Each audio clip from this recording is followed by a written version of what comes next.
I stood in the grand ballroom of the Riverside Country Club, surrounded by crystal chandeliers and designer gowns, staring at the name tag pinned to my chest. It read, Housekeeper, in bold black letters. My mother-in-law, Patricia, handed it to me with a cold smile. "You're just staff here, Flora. Act accordingly."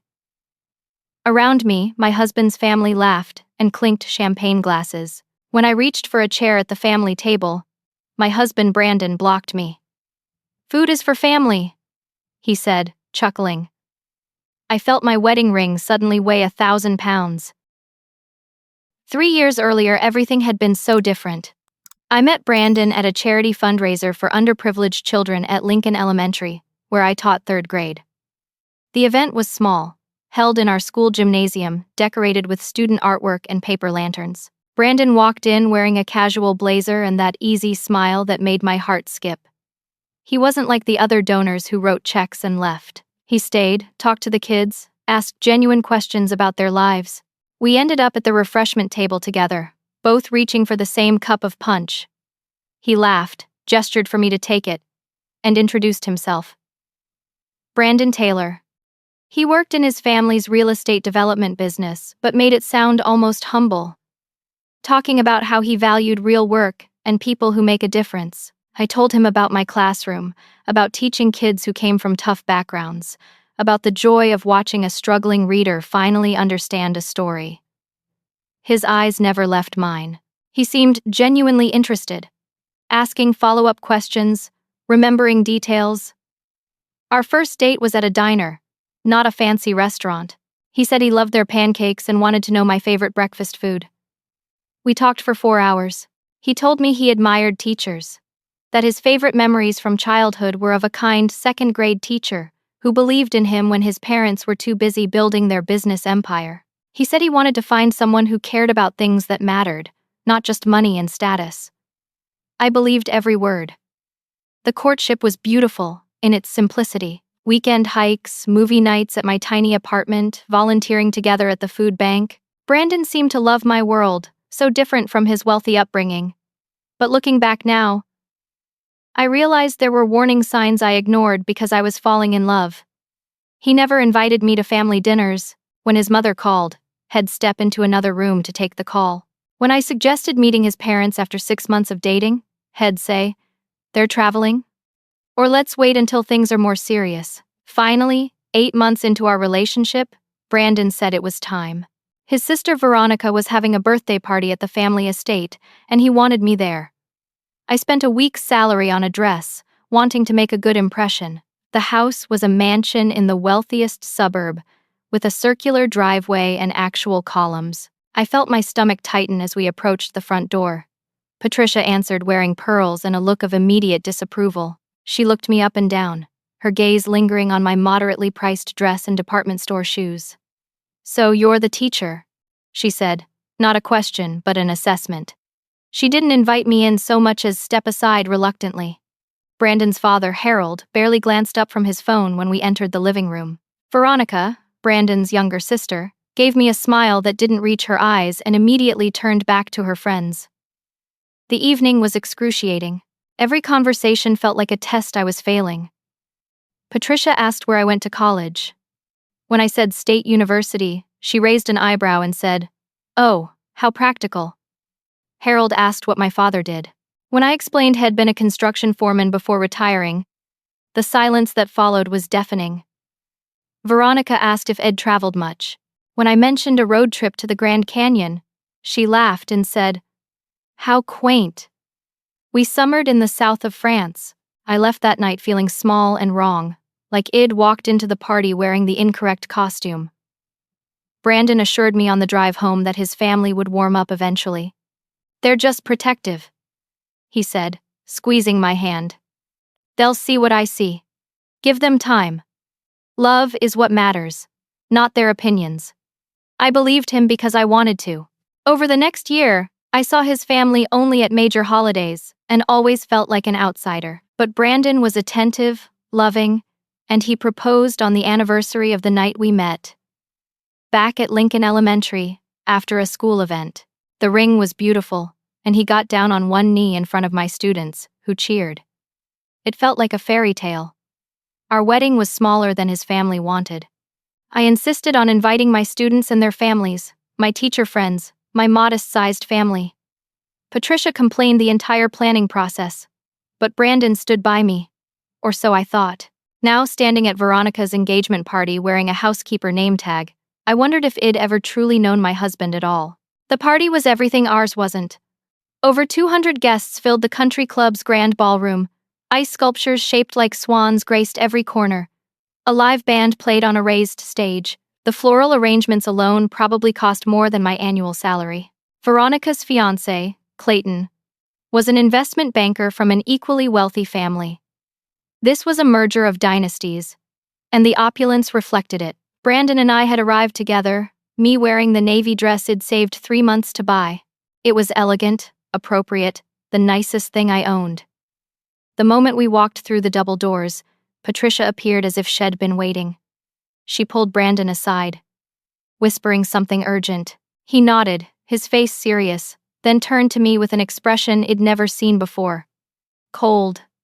Distant. Patricia approached me, holding a small white name tag like you'd see at a conference. But instead of my name, it read Housekeeper in thick black marker. "Put this on," she said, her voice dripping with false sweetness. "We need to identify the help tonight." I laughed, thinking it was some kind of bizarre joke. But her face remained hard, expectant. I looked at Brandon. "Tell her this isn't funny," I said. Brandon wouldn't meet my eyes. "Just put it on, Flora. Don't make a scene." The floor seemed to tilt beneath me. "What are you talking about?" Patricia stepped closer, pinning the tag to my dress before I could react. "Your staff tonight, dear. Brandon explained that you volunteered to help serve to earn your place in this family. It's good that you know your position." My mouth fell open. I looked at Brandon, waiting for him to correct this insanity. Instead, he said quietly, "Just go along with it. For family harmony." It's one night. That's when I realized this wasn't a cruel joke. This was planned. Brandon had told his family I agreed to this, had set me up for public humiliation, and was now asking me to accept it. The man I married, the man who proposed in my classroom, was standing in a luxury ballroom asking me to wear a housekeeper name tag and pretend to be staff at his sister's engagement party. "Brandon," I whispered, my voice shaking. "What is happening?" He finally looked at me, and I saw something in his eyes I'd never seen before. Contempt. "Don't be dramatic. It's just for tonight. My mother wants things a certain way. Can you please, for once, just cooperate?" The betrayal hit me like a physical blow. This wasn't a misunderstanding. This was deliberate. My husband had thrown me to his family like bait, and he expected me to smile and take it. Patricia grabbed my arm, her nails digging in slightly. "Come along. The actual catering staff is waiting for instructions. You'll stand with them." I looked around the ballroom, at the glittering crowd, at Brandon already walking toward his family's table, without a backward glance, and I felt my entire marriage crack open, revealing something rotten underneath that I'd refused to see. Patricia led me through the crowded ballroom, her grip on my arm firm enough to bruise. We passed tables draped in silk, centerpieces of white orchids and roses, guests in designer clothes holding crystal champagne flutes. Every eye that landed on me and my name tag registered shock, confusion, or amusement. I wanted the marble floor to open and swallow me whole. We reached the back wall where the actual catering staff stood in crisp black and white uniforms, holding trays and waiting for their cues. They looked at me with obvious confusion. I was wearing a guest's dress, not a uniform, but I had a name tag identifying me as help. One older woman, her name tag reading Dorothy, event manager, frowned as Patricia positioned me among the servers. "This is Flora," Patricia announced to no one in particular. "She'll be assisting tonight. Make sure she stays useful." Then she walked away, her heels clicking with satisfaction. Dorothy approached me, her voice low. "Honey, what's going on? You're not with our company." I couldn't speak. If I opened my mouth, I'd either scream or cry, and I refused to give Patricia that satisfaction. I shook my head slightly, and Dorothy's expression softened with understanding and pity. She patted my arm gently and moved away, giving me space. From my position against the wall, I had a perfect view of the family table. Brandon sat between his parents, laughing at something Veronica said. He raised his champagne glass, toasting to something I couldn't hear. He looked completely comfortable, completely at ease, as if his wife wasn't standing 30 feet away being treated like furniture. Veronica spotted me and smiled, a predator recognizing prey. She stood, graceful in her designer gown, and walked directly toward me. My stomach clenched. She was carrying a tray of empty champagne glasses, delicate crystal that probably cost more than my monthly rent. "Flora," she said brightly, loudly enough for nearby guests to hear. "Since you're here to help, make yourself useful." She thrust the tray into my hands. The glasses clinked together, and I gripped the tray to keep from dropping it. Veronica's smile widened. "There's more in the library. Mother wants all the glassware collected before dinner service." I stood there holding dirty glasses, wearing a housekeeper name tag at my sister-in-law's engagement party, and the full weight of my humiliation crashed over me. This wasn't spontaneous cruelty. This was choreographed. Brandon had told them it agreed to this. They'd planned my degradation like they'd planned the floral arrangements. Guests I'd met at my own wedding walked past. Brandon's cousin Amanda, who'd been friendly at our reception, now looked at me and quickly looked away. Embarrassed for me or by me, I couldn't tell. His college friend Ryan smirked openly as he passed, whispering something to his date that made her giggle. I forced my feet to move, carrying the tray toward the service area, when I overheard a conversation that stopped me cold. Patricia and Harold stood near a decorative column, partially hidden from the main crowd. They didn't see me approach from the side, and their voices carried clearly. "I told Brandon this marriage was beneath him," Patricia said, her voice sharp with irritation. "She teaches children for $38,000 a year. What kind of bloodline is that? Her father worked construction." "Construction, Harold." Harold sipped his scotch. "At least she's obedient. Brandon knows how to control her. She'll never leave. Girls like her cling to money, even if they pretend they don't care about it." My hands trembled, the glasses on the tray shaking. I should have walked away, but I was frozen, listening to them dissect my worth like I was livestock at auction. "The plan is working perfectly," Patricia continued. "We keep her in line through constant reminders of her place. Eventually, she'll become properly submissive, or she'll leave on her own without claiming any assets. Either way, Brandon gets what he needs without the mess of a contentious divorce." "You're sure she won't fight back?" Harold asked. Patricia laughed, cold and certain. "Look at her. She's standing there holding dirty glasses, wearing that ridiculous name tag. And she hasn't said a word. She's already broken. Women like her don't fight. They endure and they leave quietly when they've had enough. We just have to make sure that when she leaves, she gets nothing." The plan. This wasn't random cruelty or in-laws who didn't approve. This was a calculated campaign to psychologically break me down until I either became a doormat or left with nothing. And Brandon, my husband who proposed in my classroom, who said he valued real work and genuine people, had been in on it from the beginning. I thought about our 3 years of marriage, the way Brandon always made me feel like my career was cute but not serious. How Head slowly discouraged me from seeing my friends, always with reasonable excuses. How he controlled our finances, saying he was better with money because of his business background. How Head insisted I didn't need to know details about his accounts because it was boring financial stuff and Head handle it.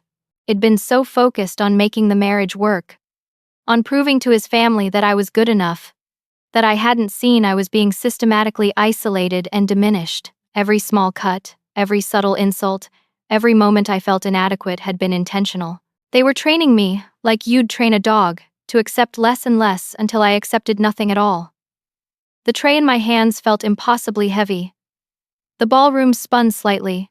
I'd spent 3 years of my life married to a man who was actively working with his family to crush my spirit. I'd given him my love, my trust, my loyalty, and in return, had given me a housekeeper name tag and instructions not to make a scene. Dorothy appeared at my elbow. "You need to get out of here," she whispered urgently. "I don't know what's happening, but this isn't right. There's a kitchen exit." I can show you. I looked at her kind face, at the concern in her eyes. She was offering me an escape route. I could slip out through the kitchen, drive away, never look back at this nightmare. For a moment I considered it. Just disappear. Let them win, go home and cry and figure out what to do tomorrow. But then I heard Brandon's voice rising above the crowd. He was making a toast, standing at the family table with his glass raised high. To family loyalty, he said, his voice carrying across the ballroom. And to knowing your place in the world. Some people are born to lead, others are born to follow. The key to happiness is accepting which one you are. The room erupted in polite applause. Veronica beamed, Patricia nodded approvingly. And Brandon's eyes found mine across the crowd, holding my gaze with a look that said everything. This toast was for me. A message. A reminder. Know your place, Flora. Accept it. Something inside me snapped. Not broke. Snapped into focus. I saw with sudden crystal clarity that if I left through that kitchen exit, it'd be proving them right. It'd be the girl who clung and then slunk away quietly when Shed had enough. It'd be giving them exactly what they wanted. My grandmother's voice echoed in my head, something Shed told me when I was struggling with a bully in high school. A person who allows you to be disrespected doesn't love you, Flora. They love the version of you that doesn't threaten their comfort. The moment you remember your worth, they'll call you difficult. Let them. Difficult is just another word for woman who won't disappear. I set the tray down on a nearby table with a decisive click. Dorothy looked at me with alarm. What are you doing? Something I should have done the moment he handed me this name tag, I said quietly. My heels clicked on the marble floor as I walked toward the center of the ballroom. Conversations faltered as I passed. People noticed the housekeeper name tag, the determined look on my face, the trajectory that would take me directly to the family table. The band finished a song, and in the momentary silence, my footsteps seemed impossibly loud. Brandon saw me coming. His smile faded. He said something to his father, who turned to look. Patricia's face went rigid with disapproval. I didn't care. I walked until I stood directly in front of Brandon at the head table, with the entire ballroom watching. Flora, he hissed, his voice low and warning. Don't. I reached up slowly and unpinned the housekeeper name tag from my dress. The room had gone completely silent. Even the waiters had stopped moving. I placed the name tag on the white tablecloth in front of Brandon with deliberate care. Then I removed my wedding ring. The 2-carat diamond head proposed with caught the chandelier light, sparkling brilliantly. I'd worn it for 3 years, through good days and bad, believing it meant something. Believing he meant something. I placed the ring next to the name tag. You said food is for family, Brandon. My voice was steady, clear, carrying across the silent ballroom. Then I'm no longer yours. The gasp that rippled through the crowd was audible. Brandon's face went white, then red. He stood abruptly, his chair scraping loudly against the floor. Sit down, he said through clenched teeth. You're embarrassing yourself. No, I said calmly. I'm freeing myself. Patricia shot to her feet, her face twisted with rage. She lunged forward, trying to grab my arm. How dare you cause a scene at my daughter's event? After everything we've done for you, this is how you repay us. I stepped back smoothly, avoiding her grasp. My heart was pounding, but my head was clear. I turned to address not just the family table, but the entire ballroom. People were frozen, champagne glasses halfway to lips, conversations abandoned. This was better than any drama they'd expected tonight. I'm an elementary school teacher, I said, projecting my voice the way I did when reading to a classroom. I spend my days teaching 8-year-olds about kindness, respect, and self-worth. I teach them to stand up to bullies. I teach them that no one has the right to make them feel small. I teach them that they are valuable exactly as they are. I paused, looking directly at Brandon. I forgot to practice those lessons myself. That ends today. Veronica stood now too, her face flushed. You ungrateful little nobody. We welcomed you into this family. You gave me a housekeeper name tag at your engagement party. I interrupted, my voice sharp. That's not welcome, that's warfare. Clayton, Veronica's fiancé, who'd been sitting quietly through all of this, spoke for the first time. Wait, what? Veronica? What is she talking about? Before Veronica could answer, I pulled out my phone. My hands were steadier than I expected. It'd been recording since the moment Patricia pinned the name tag to my dress. An instinct I couldn't explain at the time but now felt like divine intervention. I opened the voice recording app and pressed play, turning the volume up high. Patricia's voice filled the ballroom, crystal clear. I told Brandon this marriage was beneath him. She teaches children for $38,000 a year. What kind of bloodline is that? Then Harold's response. At least she's obedient. Brandon knows how to control her. She'll never leave. Girls like her cling to money. And finally, the damning conclusion. We keep her in line through constant reminders of her place. Eventually, she'll become properly submissive, or she'll leave on her own without claiming any assets. I watched the color drain from Patricia's face. Harold's mouth opened and closed like a fish. Brandon looked like he might be sick, but it was the reaction of the other guests that mattered. The shocked expressions, the whispered conversations, the way people were looking at the Taylor family with disgust and disbelief. Clayton stood slowly, looking at Veronica with something like horror. Your family planned this? This whole thing was a setup to humiliate his wife. Veronica reached for him. Clayton? You don't understand. She's not one of us. She doesn't belong. Stop talking, Clayton said quietly. Just stop. Brandon found his voice, trying to salvage something from the wreckage. That recording is taken out of context. Flora, if you just let me explain. Explain what? I asked. Explain why you told your family I agreed to serve at this party when I didn't? Explain why you laughed when your sister handed me dirty dishes? Explain why you've spent 3 years of marriage systematically isolating me from my friends and family while your mother worked to break down my self-esteem. That's not what happened, Brandon said, but his voice lacked conviction. He was looking around at the watching faces, calculating damage control, not actually denying anything. Let me tell you what did happen, I said. I married someone I thought was kind. Someone who said he valued teachers and real work and people who cared about things that mattered. But that person never existed, did he? You saw a woman who'd be easy to control, someone from a modest background who'd be so grateful to marry into wealth that she'd accept anything. You underestimated me, Brandon. That's your mistake. I unpinned the housekeeper name tag from where I'd placed it on the table and held it up for everyone to see. Your mother gave me this tonight. She said I was staff. She said I needed to know my place. And you know what? She's right. I do need to know my place. And my place is not in a family that mistakes cruelty for superiority. Dorothy, the catering manager, who'd been watching from the sidelines, suddenly began clapping. Slow, deliberate applause that echoed in the silent ballroom. One of the other servers joined her, then another. A guest at a far table stood and clapped, then another. The applause built, not overwhelming, but enough. Enough to show that not everyone in that room thought wealth entitled you to treat people like trash. Enough to show that some people still believed in basic human decency. Brandon's face was purple now. He stepped toward me, and I saw something dangerous flash in his eyes. You have nothing without me. He spat, his voice low and venomous. No money, no security, no future. You're a teacher making $38,000 a year. You'll come crawling back within a month, begging me to take you back.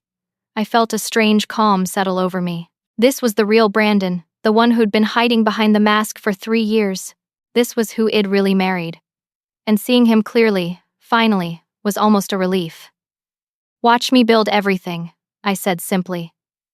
I turned toward the exit. Patricia shrieked something behind me about lawsuits and consequences. Harold was yelling at Brandon to control his wife, apparently not grasping that I wasn't his wife anymore in any way that mattered. Veronica was arguing with Clayton, her voice rising hysterically. I walked through the ballroom with my head high, past tables of people I'd never have to impress again, past ice sculptures and orchids, and all the trappings of wealth that came with a price tag I wasn't willing to pay. The applause had faded, but I didn't need it.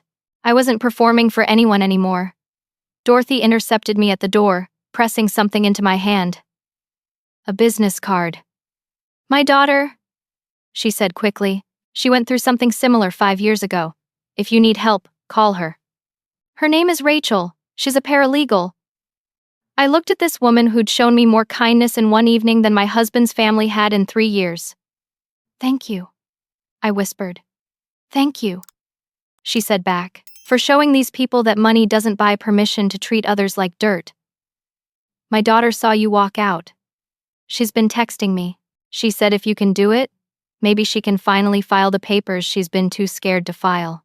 I felt tears prick my eyes for the first time that night. Tell her yes. Tell her she can. I pushed through the doors into the cool evening air. The country club was on a hill overlooking the city, lights spreading out below like stars. I walked to my car, an 8-year-old sedan that Brandon always criticized, and sat in the driver's seat with the door open, breathing in the night air. My phone buzzed. A text from Brandon. Come back inside. Well, talk about this privately. Don't destroy our marriage over one misunderstanding. One misunderstanding, as if 3 years of systematic emotional abuse was a simple miscommunication. I blocked his number and started the car. I had no idea where I was going, but I knew with absolute certainty where I wasn't going back to.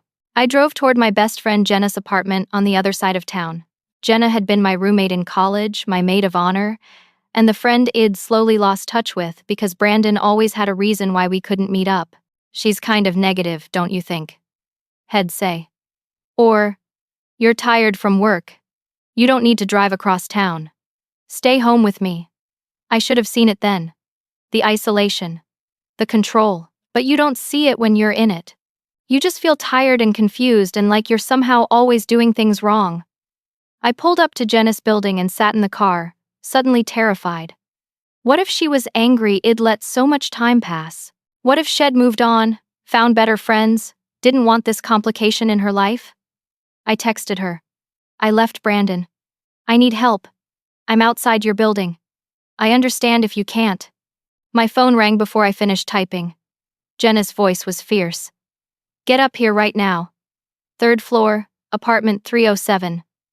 I'm opening a bottle of wine and preparing to hear everything.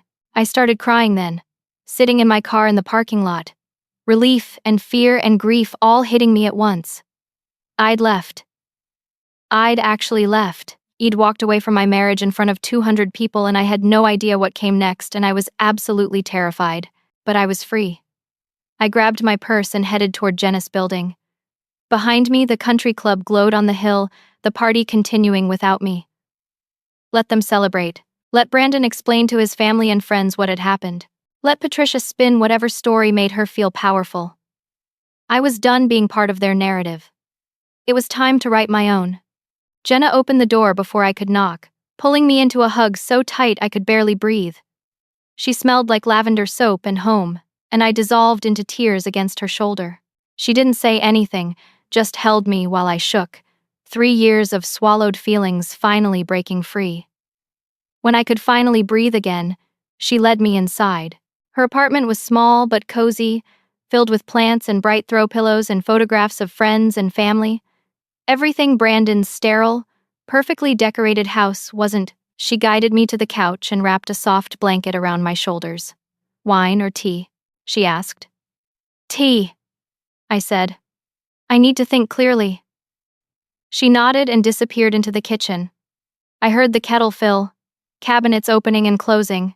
When she returned with 2 steaming mugs of chamomile, she sat across from me and said simply, "Tell me everything." So I did. The name tag, the recording, the ring on the table, and before that, the 3 years of small cruelties. The isolation. The way Brandon had slowly convinced me that my instincts were wrong and my feelings were overreactions. Jenna listened without interrupting, her face growing darker with each detail. When I finished, she was quiet for a long moment. Then she said, I tried to tell you. 2 years ago, remember? I said something felt off about how he talked to you. You got upset with me. I did remember. Jenna had said Brandon was kind of controlling. And Id defended him, insisting she didn't understand, that he was just protective. Wed had a small fight. And after that, Brandon had suggested I needed space from friends who didn't support my marriage. Id believed him. I'm sorry, I whispered. No, Jenna said firmly. You don't apologize for what he did. That's what they want. They want you to feel like you're the problem. You're not. He is. His whole twisted family is. She stood up, pacing now. I work at a law firm, Flora. A paralegal, family law division. I've seen this exact pattern. Rich families isolating women, breaking them down, then getting them to leave quietly with nothing. But you recorded them? That changes everything. Does it? I asked. Brandon mentioned a prenup. I signed something 2 days before the wedding. I barely read it. I was so stressed with final preparations, and he said it was standard, just protecting family assets. I just signed where his lawyer pointed. Jenna's eyes lit up. When did you sign it? 2 days before the wedding. Why? What time? I tried to remember. Evening. Like 7 or 8?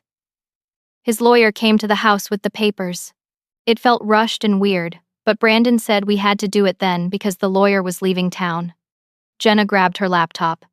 Did you have a separate lawyer review it? No. Brandon said it wasn't necessary for something standard. Of course he did. Jenna was typing furiously. Flora, there are very specific laws about prenuptial agreements. Timing matters. Coercion matters. If he pressured you to sign 2 days before the wedding without independent counsel, without adequate time to review, that agreement might not be valid. Hope flickered in my chest, small but real. Really? I'm not a lawyer, Jenna cautioned. But I work with them every day. You need to talk to Margaret Walsh. She's the best divorce attorney in the state, and she takes these cases seriously.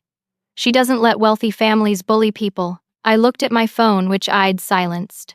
73 text messages. 41 missed calls. I scrolled through them. Brandon, Patricia, numbers I didn't recognize. The messages ranged from apologetic to threatening. Brandon's messages started with baby. Let's talk about this rationally, and devolved into, you're being hysterical. Come home now.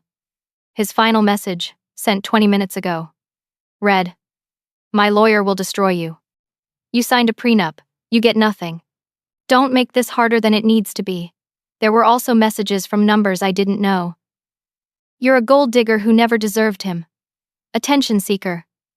Hope you're proud of ruining a family event, but mixed in were other messages. From Dorothy, the catering manager. My daughter Rachel wants to talk to you. She's been where you are. You're not alone. From a woman named Linda who'd been at the party. I'm Harold's cousin. What they did to you was disgusting. If you need a character witness, call me. And surprisingly, from Clayton, Veronica's now probably ex-fiancé. I'm sorry I didn't speak up sooner. I should have. What I witnessed tonight was abuse. If you pursue legal action, I'll testify to what I saw and heard. You deserve better. I showed Jenna the messages. She photographed the threatening ones. Document everything, she said. Every text, every call, every interaction. This is evidence. I spent the night in Jenna's spare room, barely sleeping. Every time I closed my eyes, I saw Brandon's face. The contempt in his eyes when he told me not to make a scene. I saw Patricia's cold smile as she pinned that name tag to my chest. I heard Harold's voice saying, girls like me cling to money. By morning, I'd made a decision. I wasn't going to slink away quietly. I was going to fight. Jenna called Margaret Walsh first thing, explaining the situation. Margaret had a cancellation and could see me that afternoon. We drove to her office together, Jenna holding my hand the whole way. Margaret Walsh was in her 50s, sharp-eyed and direct. Her office was filled with diplomas and photos of her with various clients, arms around women who looked relieved, victorious. She listened to my story without interrupting, taking notes on a yellow legal pad. When I finished, she leaned back in her chair. Do you still have the prenup? I think so. Brandon kept it in his office, safe. Well, subpoena it. But Flora, I need you to understand something. Even if the prenup is valid, we have options. You have that recording. You have witnesses. And most importantly, you have documentation of a pattern of abuse. Courts don't look kindly on wealthy families who systematically torment their daughters-in-law. What are my chances? I asked. Margaret smiled, and it was fierce. Better than they think, much better. Now, there's something else. You mentioned signing the prenup 2 days before the wedding at 7 or 8 at night. Yes. Was it notarized? I tried to remember. I don't think so. The lawyer just had me sign. He said he'd take care of the rest. Margaret's smile widened. Then we might not even need to fight the prenup at all. In this state, prenuptial agreements must be properly notarized to be enforceable. If Brandon's lawyer got sloppy, that agreement isn't worth the paper it's printed on. The hope in my chest grew bigger. What does that mean? It means you're entitled to half of all marital assets accumulated during your marriage, community property state. How much has Brandon's family business grown in the last 3 years? I had no idea. Brandon never discussed finances with me beyond household bills. He always said it was boring business stuff I didn't need to worry about. Of course he did. We're going to find out exactly how much there is to worry about. And Flora, this recording changes everything. It's proof of premeditation, of a coordinated campaign to psychologically abuse you. That matters. That matters a lot. I left Margaret's office with a plan. File for divorce immediately. Subpoena the prenup and all financial records. Document every threatening message and interaction. Build a case not just for a fair settlement, but for exposing the Taylor family's pattern of abuse. That evening, Brandon showed up at Jenna's apartment. He pounded on the door hard enough to shake the frame. Flora! I know you're in there. We need to talk. Jenna looked at me. What do you want to do? Call the police, I said. I want documentation. She made the call while Brandon continued shouting. You're throwing away everything! I'm willing to forgive this embarrassing display. Just come home and, well, forget this happened. When the police arrived, Brandon was still shouting. He immediately switched to calm and reasonable, explaining to the officers that there had been a marital misunderstanding and he was just trying to talk to his wife. But Jenna had recorded him shouting, and I showed the officers the threatening text messages. They documented everything and strongly suggested Brandon leave. They also informed me I could file for a restraining order if the harassment continued. Brandon's mask slipped as he realized the police weren't on his side. You're really doing this? You're going to humiliate me further with legal action? Flora, think about what you're doing. You'll never survive without me. Watch me, I said. The same words Id said when I walked out of the country club. After he left, the officer who'd done most of the talking handed me her card. Mom, I've been on the force for 15 years. I've seen a lot of domestic situations. What you described, what your friend recorded, that's abuse. It might not be physical, but it's abuse. You did the right thing leaving. Then she said something that made my blood run cold. You're not the first woman from that family to call us. 2 years ago, we responded to a similar harassment complaint. Woman named Sarah Mitchell. She filed against the mother, Patricia Taylor. Case was dropped after a settlement. There it was. Proof that this was a pattern. Patricia had done this before. How many women had she broken? How many had left quietly, taking their settlement money and signing NDAs to make the pain stop? I asked for Sarah's contact information, but the officer couldn't give it to me due to privacy laws. But she said, if you search public court records for settlements involving Patricia Taylor, you might find names. Just a thought. That night, Jenna and I searched. We found 3 settlements in the past 10 years. 3 women who'd married into the Taylor family or been involved with Taylor men. 3 women who'd filed harassment complaints and then quietly disappeared after receiving money. I called Margaret Walsh. I found something. Margaret filed the divorce papers on a Monday morning. By noon, Brandon's attorney had responded with an aggressive counterfiling, claiming it abandoned the marriage and demanding I return immediately or forfeit all rights to marital property. Margaret laughed when she read it. They're scared, she said. This is desperation. They thought you'd come crawling back. Now they realize you won't. That afternoon, local news picked up the story. Not from me, but from someone who'd been at the engagement party. The headline read, "Teacher Takes Stand Against Real Estate Dynasty in Public Divorce Drama." The article was surprisingly balanced, including quotes from witnesses about the housekeeper name tag and the recording Eid played. My phone exploded with calls from reporters. Margaret handled them all, giving a simple statement. Miss Flora Henderson is pursuing a divorce from Brandon Taylor after experiencing sustained emotional abuse and public humiliation. We look forward to presenting the full facts in court. The use of my maiden name was deliberate. I was reclaiming myself. On Wednesday, my principal called me into her office. My stomach dropped. I was about to lose my job because of the publicity, but Principal Anderson surprised me. "Flora, I wanted you to know that the school board met this morning. We've received several calls about the news coverage. The board unanimously voted to support you. You're an excellent teacher, and what you're going through is a private matter that in no way affects your professional capabilities." I burst into tears right there in her office. "Thank you," I managed. "Don't thank me," she said, handing me tissues. "Thank your students' parents. 47 of them called or emailed in the past 2 days defending you. They said if the school tried to fire you over this, they'd raise holy hell." One mother said, and I quote, "Miss Flora teaches my daughter to be strong. If the school punishes her for being strong herself, what message does that send?" The community support was overwhelming. Parents started a social media campaign with the hashtag #IStandWithFloraTeacher.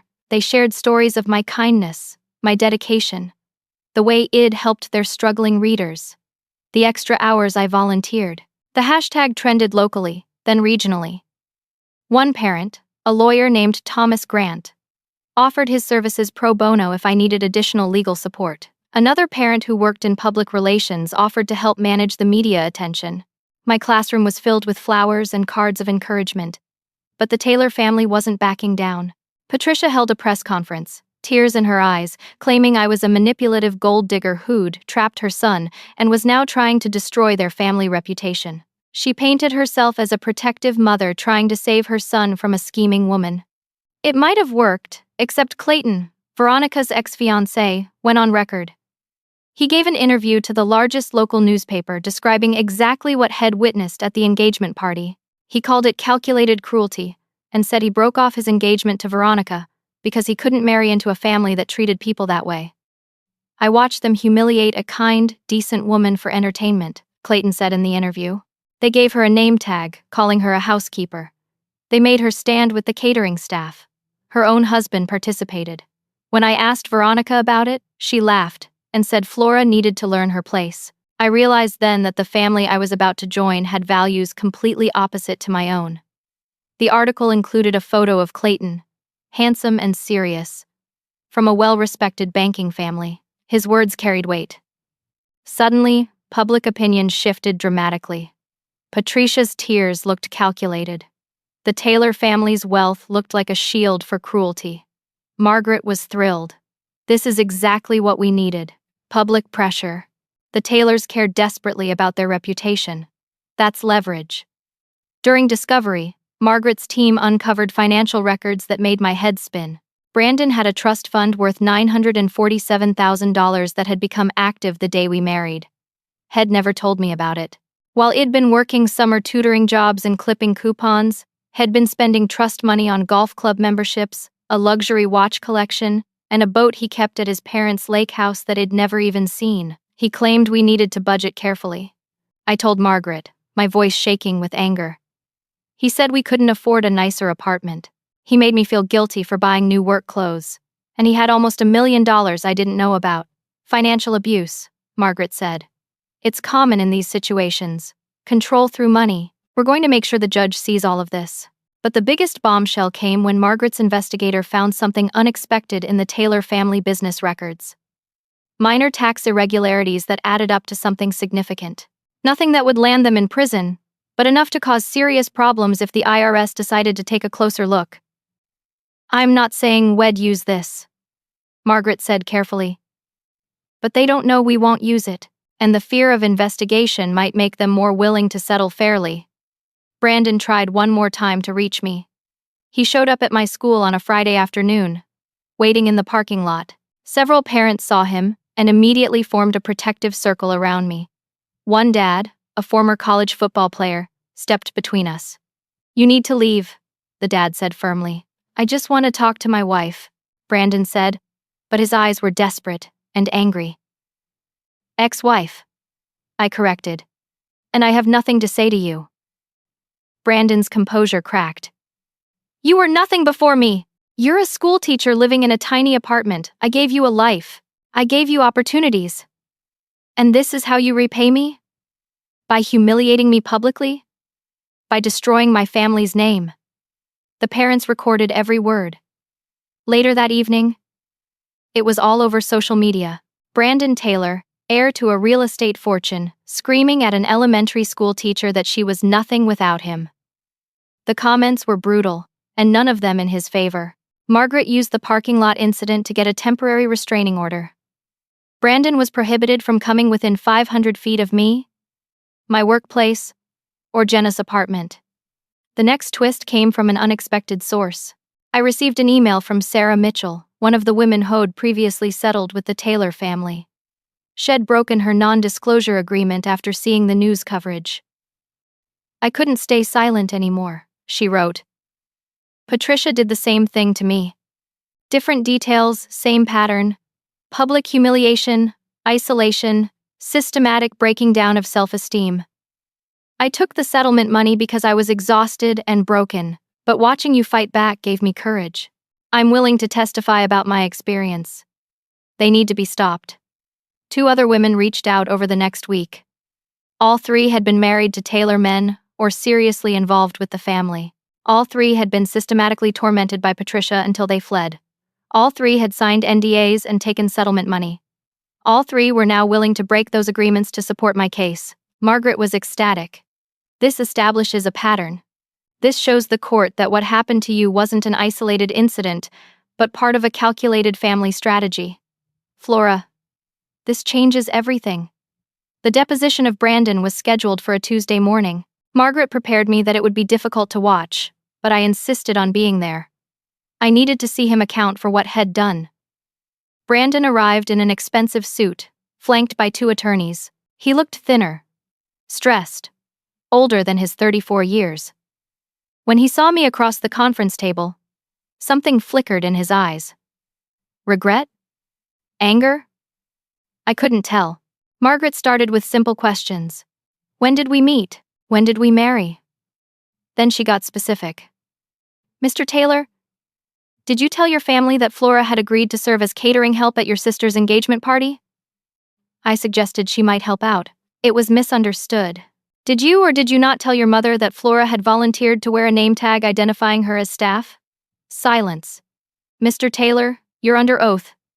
I may have said something like that. Margaret pulled out a text message between Brandon and Patricia, obtained through Discovery. She read it aloud. "Harry's, what you actually wrote to your mother 3 days before the party. Quote, tell Flora she's helping with service. Make sure she knows this is her chance to prove she fits in. If she complains, we know she's not committed to the family." End quote. Does that refresh your memory? Brandon's face went red. That was taken out of context. How so? He had no answer. Margaret continued. "Did you laugh when your sister handed your wife dirty champagne glasses?" "I don't recall." "We have 7 witness statements saying you did. Would you like me to read them?" I might have smiled. The situation was awkward. Awkward because you were publicly humiliating your wife. "Objection," one of Brandon's attorneys said. Argumentative. But the damage was done. For 2 hours, Margaret systematically dismantled every defense Brandon offered. By the end, Head admitted he knew about the name tag in advance. Admitted Head complained to his mother about my lack of sophistication. Admitted the trust fund existed and Head hidden it from me. Admitted Head discouraged me from seeing friends. The court reporter's face showed barely concealed disgust. Brandon's own attorneys looked uncomfortable. When we finally adjourned, Brandon tried to approach me. "Flora, Please, can we just talk, just the two of us? This doesn't have to be so ugly. Margaret stepped between us. My client has nothing to say to you. All communication goes through me. I loved you, Brandon said, his voice breaking. I still love you. This is all spinning out of control. We can fix this. I looked at him, really looked at him. This man who'd promised to love and honor me. This man who'd stood beside me at our wedding in front of my students and family. This man who'd held me when my grandmother died, had never loved me, had loved the idea of me, the compliant wife. The woman who'd be so grateful for his attention, that she'd accept anything, and when I stopped being that woman, his love evaporated like morning fog. You loved someone who doesn't exist, I said quietly. And I loved someone who never did. We're both grieving people who weren't real. I walked out of the deposition feeling lighter than I had in years. The settlement negotiations began 2 weeks later. Patricia pushed Brandon to settle. Not out of mercy, but out of fear. The public relations nightmare was hurting their business. 3 major commercial clients had pulled contracts, specifically citing the family's treatment of me. Local businesses that relied on community goodwill were distancing themselves from the Taylor name. Margaret walked into negotiations with a clear list of demands. Half of Brandon's trust fund, $475,000. Half of the marital asset growth over 3 years, another $150,000. Full payment of my legal fees, $83,000. And most importantly, a written acknowledgement of their coordinated harassment, filed with the court. Brandon's attorneys tried to negotiate down. They offered $200,000 total and no admission of wrongdoing. Margaret smiled coldly. Then we'll see you in trial, where well-present evidence of the hidden trust fund, the financial abuse, the systematic psychological torture, and the pattern of similar behavior with 3 other women. Well, also be happy to provide the IRS with information about certain tax irregularities we discovered during discovery. I'm sure they'd be very interested. The attorneys asked for a recess. When they returned an hour later, they'd agreed to nearly all our terms. The only fight was over the public acknowledgement. Patricia apparently screamed when she heard that demand. But Harold surprised everyone. He called Margaret directly. I need to speak with Flora, he said. Just 5 minutes. In person. Margaret was skeptical, but I agreed. We met at a neutral location, a coffee shop, with Margaret present. Harold looked like head, aged 10 years in the past few months. He sat down heavily across from me. I don't expect forgiveness, he said. I don't deserve it. I'm here to tell you that you're right about everything. My wife has been cruel to every woman who's married into this family. I've enabled it for 40 years because it was easier than standing up to her. I've watched her drive away daughters-in-law, poison my children's relationships, turn family gatherings into battlegrounds. And I said nothing. He pulled out a folder and slid it across the table. This is my testimony. Everything I've witnessed over the years. The 3 other women, including my first daughter-in-law from my first marriage, whom Patricia drove away when I was young. I should have stopped it then. I didn't. I'm stopping it now. I opened the folder. It was a detailed account of Patricia's pattern of abuse, spanning decades, names, dates, specific incidents. It was devastating. Why now? I asked. Because I'm 72 years old, and I'm tired of being a coward. Because my son became a monster under his mother's influence, and I let it happen. Because watching you stand up at that party reminded me that silence makes you complicit. He paused. And because my daughter Veronica came to me last week and said she's in therapy, trying to unlearn everything she was taught. She asked me when I was going to start unlearning it too.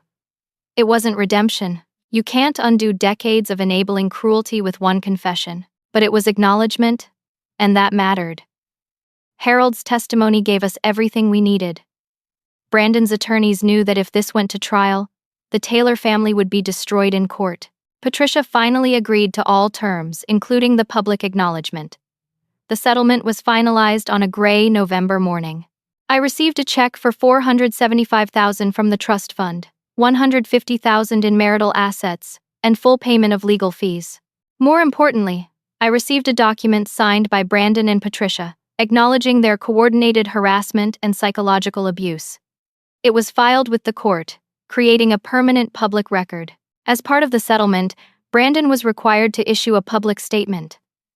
Patricia fought it until the last moment. But without it, Margaret threatened to proceed to trial with Harold's testimony. The statement was published in the local newspaper and posted on the Taylor family business social media accounts. It was wooden and clearly lawyer-written, but it was public acknowledgement. Brandon admitted to inappropriate behavior and failing to protect my wife from family dysfunction. It wasn't everything, but it was something. The real victory came in watching the consequences unfold. The Taylor family business lost nearly 30% of its commercial clients over the following months. Their social standing in the community never recovered. Patricia's charity board positions quietly disappeared. Country club memberships were not renewed. Brandon was forced into a reduced role at the family company. His social circle evaporated. I heard through mutual acquaintances that had been ordered by the court to attend therapy as part of the settlement. Whether it would help, I didn't know. But at least someone was making him examine his behavior. The 3 women who broke their NDAs to support me created something beautiful from the wreckage. Together, we established a fund to help women escape wealthy, abusive families. We pooled resources, connections, and knowledge. In the first 6 months, we helped 17 women with legal resources, temporary housing, and emotional support. Sarah Mitchell became one of my closest friends. She understood what I'd been through in ways others couldn't. We met for coffee weekly, processing our experiences, healing together. The other women, Amanda and Jennifer, joined us. We called ourselves the Phoenix Group, women rising from the ashes of families that tried to burn us down. My professional life transformed too. The school district promoted me to curriculum coordinator, a position that came with a raise and more influence. I developed a program called Know Your Worth, teaching emotional intelligence and self-advocacy to students across the district. The program took off. Teachers from other districts requested training. I was invited to speak at education conferences. My TEDx talk, the Housekeeper name tag that set me free, went viral. It's been viewed over 2 million times. I still get emails from people saying my story gave them courage to leave bad situations. 6 months after the divorce was finalized, I ran into Dorothy, the catering manager from the engagement party, at a coffee shop downtown. She recognized me immediately and pulled me into a hug. "I've been following your story," she said, tears in her eyes. "You probably don't remember, but that night you walked out, I started clapping. Do you know why?" I shook my head. My daughter was in an abusive marriage. Not physically abusive, but he controlled everything. Her money, her friends, her self-esteem. She'd been trying to leave for 2 years, but was terrified. That night, I went home and told her about you. About a woman who stood up in front of 200 people and chose herself. She filed for divorce a month later. She's free now because you showed her it was possible. I cried right there in the coffee shop. I'd been so focused on my own healing that I hadn't fully grasped how my choice to fight back rippled outward. Every woman who left an abusive situation, every person who stood up to a bully, every child who remembered their worth because they saw an adult model it, all of it connected back to that moment when I removed my wedding ring and chose myself. Brandon tried to contact me one more time, 10 months after the divorce was finalized. He sent a handwritten letter to my school. Not through his lawyers. Just him. I almost threw it away without reading it, but curiosity won. The letter was strange. No manipulation. No attempts at reconciliation. Just acknowledgement. He wrote that therapy was forcing him to examine the way he'd been raised. The values he'd absorbed without questioning. He admitted that his mother had taught him to view kindness as weakness and compliance as love. He said he was trying to unlearn it, though he didn't know if he'd succeed.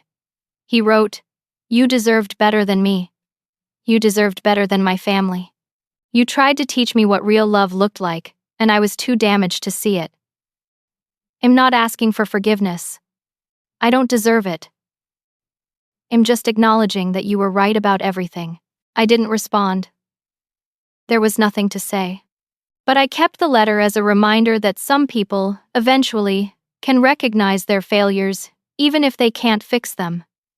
Patricia never acknowledged wrongdoing beyond the required legal statement. Her social standing collapsed, but she never seemed to understand why. I heard she blamed me, claiming I'd destroyed the family with lies and manipulation. Her inability to see her own cruelty was almost sad. Veronica surprised me. 6 months after everything, she reached out through a mutual acquaintance, asking if I'd be willing to meet. I was skeptical, but Margaret advised that it might provide closure. We met for coffee on a sunny afternoon. Veronica looked different, less polished, more uncertain. She didn't immediately apologize, which I appreciated. Instead, she said, "I've been in therapy, trying to understand why I participated in hurting you, trying to understand why I thought it was acceptable." "What did you learn?" I asked. "That I was raised to believe cruelty was strength, that making someone feel small made me big, that the only way to prove I belonged in my family was to help them tear others down." She paused. Watching everything collapse after that party made me question every value I'd been taught. Clayton breaking off our engagement forced me to look at myself honestly. I didn't like what I saw. "Are you apologizing?" I asked directly. "Would you believe me if I did?" "Probably not." She nodded. "Then I won't insult you with words I haven't earned the right to say yet. I'm just trying to be honest. I hurt you because I was taught that was normal. I'm trying to unlearn it. I don't know if I'll succeed." I appreciated the honesty more than a false apology. We didn't become friends, but we achieved something like understanding. She was a product of her environment, trying to break free of programming that started in childhood. I could acknowledge her effort without forgiving the damage. Clayton, interestingly, sent me flowers on the anniversary of the engagement party. The card read, "Thank you for showing me what integrity looks like. You saved me from making the worst mistake of my life." Head started dating someone new, a social worker, and they seemed happy based on the photos mutual friends shared. As for me, I slowly rebuilt my life on my own terms. I used part of the settlement money for a down payment on a modest townhouse. Nothing fancy, but mine. I decorated it with artwork from my students and photos with real friends. My mother, whom I'd barely seen during my marriage because Brandon always had an excuse, visited weekly. We rebuilt our relationship slowly, honestly. After a year of healing and therapy, I started dating again. I met Andrew at a community education event. He was a social worker, kind and direct. On our first date, he asked me about my values and what I needed in a relationship. The honesty was refreshing and terrifying after years of manipulation. "I need someone who respects me from day one," I said. "Someone who doesn't see my kindness as weakness. Someone who wants a partner, not a subordinate." "That seems like a pretty low bar," Andrew said. "But I'm glad you said it. I need someone who communicates directly and doesn't play games. Someone who knows what they want and isn't afraid to ask for it." We took things slowly. I introduced him to my friends and family early, refusing to ever isolate myself again. He met Jenna within a month, my mother within 2. I watched how he treated servers at restaurants, how he spoke about his ex-girlfriend, how he reacted when I disagreed with him. Every interaction was a test, and he passed them all simply by being decent. 6 months in, he asked why I sometimes seemed surprised when he was kind. I told him about Brandon, about learning to expect the worst from people who claimed to love me. "That must have been exhausting," he said quietly, "constantly waiting for the other shoe to drop. I can't promise I'll never disappoint you. I'm human, but I can promise I'll never deliberately hurt you to make myself feel powerful. That's not love. That's abuse." The Phoenix Group flourished. We helped women escape situations ranging from subtle psychological abuse to outright violence. We connected them with lawyers, therapists, financial advisors. We created a network of support so no woman had to face the legal system alone the way I almost did. Sarah and I became the public faces of the organization, speaking at events, raising funds, sharing our stories. We were featured in a documentary about financial and emotional abuse in wealthy families. The exposure brought in donations and helped us expand our services. My teaching career reached heights I'd never imagined. The curriculum I developed was adopted by districts across the state. I trained hundreds of teachers on recognizing and addressing emotional manipulation in children's lives. My work became about more than just academics. It was about teaching children their inherent worth and giving them tools to protect it. 2 years after the engagement party disaster, my friends threw me a celebration, not of the divorce but of my transformation. We gathered in my townhouse, the space filled with people who actually loved me, not just the version of me that made them comfortable. Jenna gave a toast, her voice warm and proud. To F. Laura, who taught us that leaving takes more courage than staying. Who showed us that building takes more strength than destroying. Who proved that kindness isn't weakness. It's a choice that strong people make. I looked around at the faces surrounding me.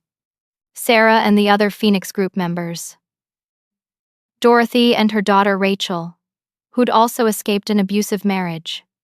Andrew, who was meeting my extended family for the first time. My mother, tears of pride in her eyes. Teachers I'd trained, students' parents who'd supported me, friends I'd reconnected with after years of isolation. These were my people, my chosen family, and their love wasn't conditional on me being smaller, or quieter, or less myself. I thought about the woman Wad stood in the Riverside Country Club ballroom 2 years ago, holding dirty champagne glasses and wearing a Housekeeper name tag. That woman had felt like the lowest point of my life.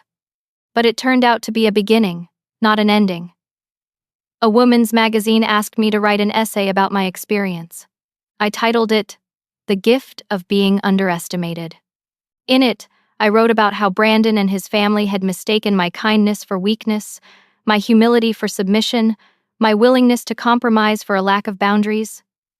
When someone tries to diminish you, I wrote, they reveal their own limitations, not yours.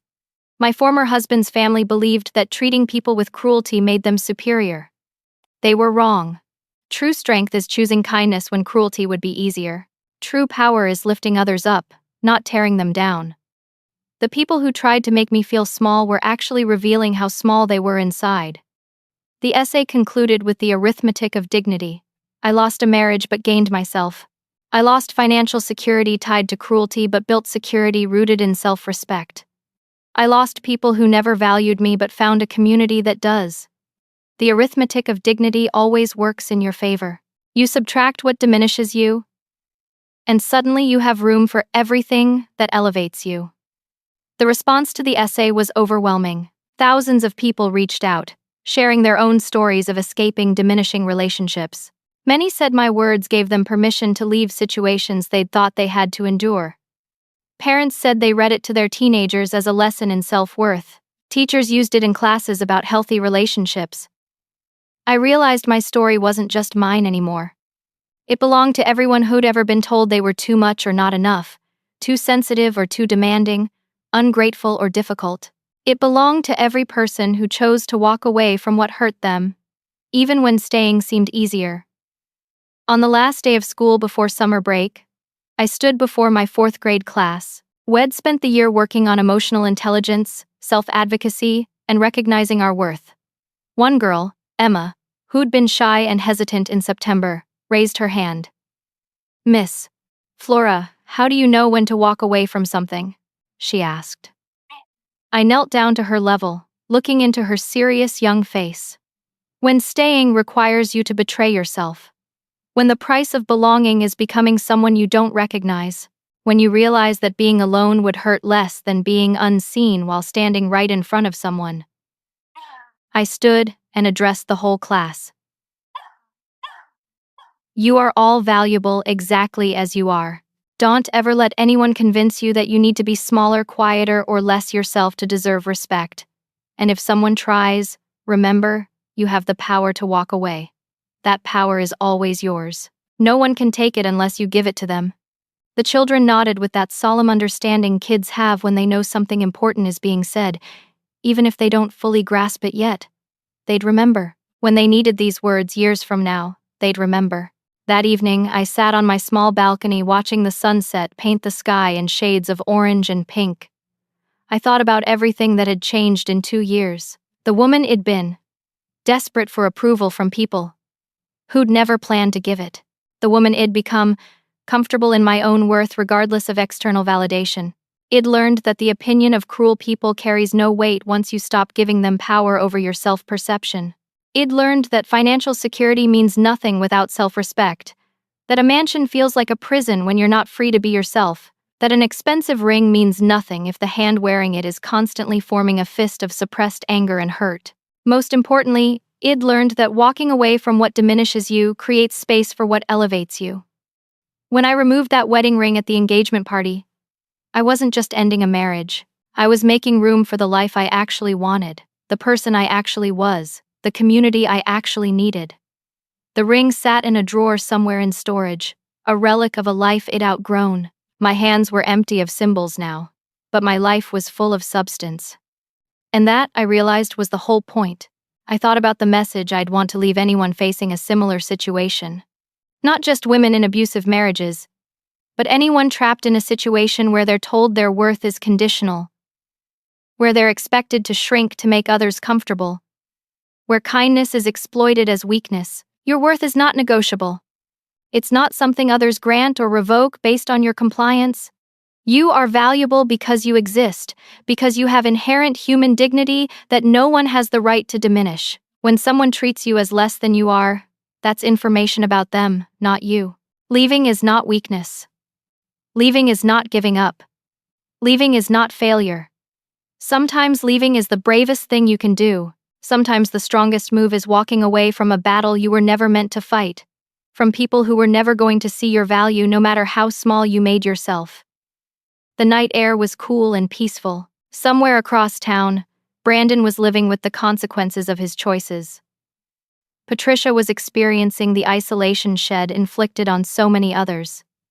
The Taylor family empire was smaller, less respected, paying the price for decades of treating people as disposable. I didn't take pleasure in their downfall. I just felt grateful I was no longer part of it. My phone buzzed with a text from Andrew. "Still coming over tomorrow? I'm making dinner."